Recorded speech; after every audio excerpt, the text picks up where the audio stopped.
আলহামদুলিল্লাহ রাব্বিল আলামিন। ব্যানার নিয়ে আগাবেন না, ব্যানার নিয়ে আগাবেন না, ব্যানার নিয়ে আগাবেন না।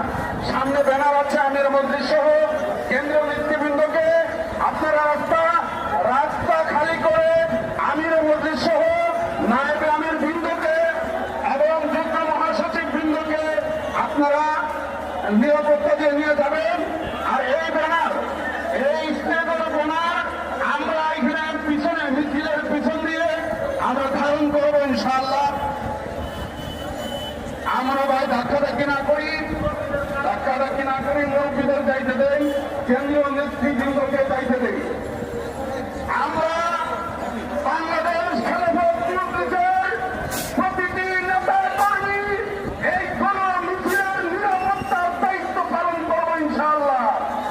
কোন পথকে যেন ঘাটপাট থেকে আশপাশ থেকে হঠাৎ করে ঢুকে কোন চক্রান্ত বাস্তবায়ন করতে না পারে। আমি আপনাদেরকে বলছি, স্টেজের ব্যানারটা নিয়ে আপনারা বাইতুল মুকাররমের উত্তর গেট বরাবর রাস্তায় ধারণ করে আপনারা নিরাপত্তা কর্মীরা নিরাপত্তা দিবেন। এরপরও আমরা সকলের নিরাপত্তার দায়িত্ব পালন করবো ইনশাআল্লাহ।